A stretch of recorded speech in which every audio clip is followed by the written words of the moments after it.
আসসালামু আলাইকুম, সুমাই সাব্বির ডেইলি ভ্লগে সবাইকে স্বাগতম। তো সবাই কেমন আছেন? তো আজকে হঠাৎ করেই শুরু করছি যে আজকের খুব সুন্দর একটা ভ্লগ দিয়ে।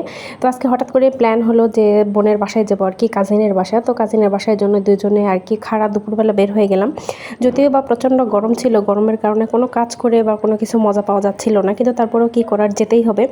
তো ছোটো বোন ফোন দিয়ে বারবার বলছিল, যার কারণে আর কি যাওয়া। তো যাবো সেহেতু তো আর সেখানে খালি হাতে যাওয়া যায় না। তো যাওয়ার জন্য ওখানে ছোটো বাচ্চা আছে বা আরও অনেকেই আছে, তো সবার জন্য ভাবলাম কিছু ফ্রুটস নিয়ে যাই, কিছু মিষ্টি কিনি। তো সবাইকেই যেহেতু থাকবে, তো সবাই মিলে একসাথে খাবো, একসাথে হইচই করবো, আড্ডা দিব। তো আমার দেখা যাচ্ছে ওখানে গিয়ে শুনলাম যে আরও অনেকগুলো কাজিন আসবে। তো যার কারণে ভাবলাম সবাই মিলে অনেক দিন পর এক জায়গায় হবো, অনেক ভালো লাগবে। আর বন্ধু বান্ধব বা কাজিন এইগুলো সম্পর্কগুলো কিন্তু অনেক ভালো হয়। তো আপনাদের সবার কে কার সাথে কেমন সম্পর্ক কাজিনদের সাথে, তো সেটা কমেন্ট করে জানাবেন। তো ওখান থেকে বের হয়ে আমরা পেয়ারা নিয়ে নিচ্ছিলাম, আর এখানে আমি একটু দাঁড়ায় বসেছি, মানে দাঁড়াইছিলাম। আর পাশে যেহেতু অনেক গরম ছিল, তো পাশেও এশিয়ান মিষ্টি নিতে গেছিলো। আর এশিয়ান মিষ্টি কিন্তু বগুড়ার মধ্যে অনেক স্পেশাল মিষ্টি, আর এশিয়ান মিষ্টি কিন্তু বেশ মজার। তো ভাবলাম ও ওখান থেকে মিষ্টি নিয়ে আসুক, মিষ্টি নিয়ে এসে আমরা সোজা সামনে দত্তবাড়ি যাবো, এবং দত্তবাড়িতে গিয়ে ওখান থেকে সিএনজিতে যাবো আর কি।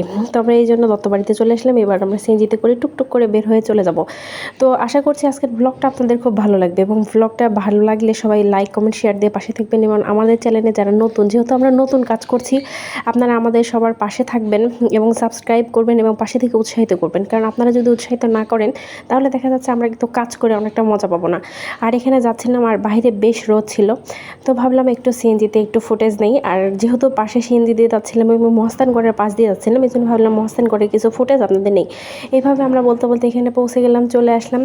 তো ওরা সবাই না খেয়ে দিয়ে বসে আছে। তো যেহেতু বোনের বাড়ি আসলাম, আর বোনের বাড়ি আসলে খাবার দাবারের তো মাশাল্লাহ অনেক ব্যবস্থায়। আসতেই দেখলাম এক গামলা নাস্তা দিয়ে দিছে। নাস্তাগুলো শেষ করে একদম সূর্যাস্ত যাই ভাব, তো সবাই মিলে বাইরে একটু হাঁটতে গিয়েছিলাম, এবং বাইরে হাঁটতে গিয়ে ভালোই লাগতেছিল। এবং এই এলাকায় এসে দেখলাম শুধুমাত্র কলার বাগান আর হচ্ছে অনেকগুলো ধান ক্ষেত আছে। তো কলার বাগানটাই বেশি। আর এখানে দেখলাম পাশে অনেকগুলো গাছ লাগাইছে, হলুদের গাছ।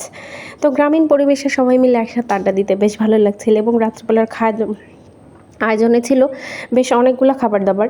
আর হচ্ছে এখানে অনেক রকমের খাবার দাবার, এতগুলো খাবার খেয়ে হয়তো বা শেষই করতে পারবো না। তো আজকের ভিডিওটা আপনাদেরকে কাছে কেমন লেগেছে, তো এরপরে আরেকটা ভিডিও আসবে সেকেন্ড ডেতে আমরা কী করলাম। তো আজকের ভিডিওটা আমাদের এই পর্যন্তই। সবাই ভালো থাকবেন, আল্লাহ হাফেজ।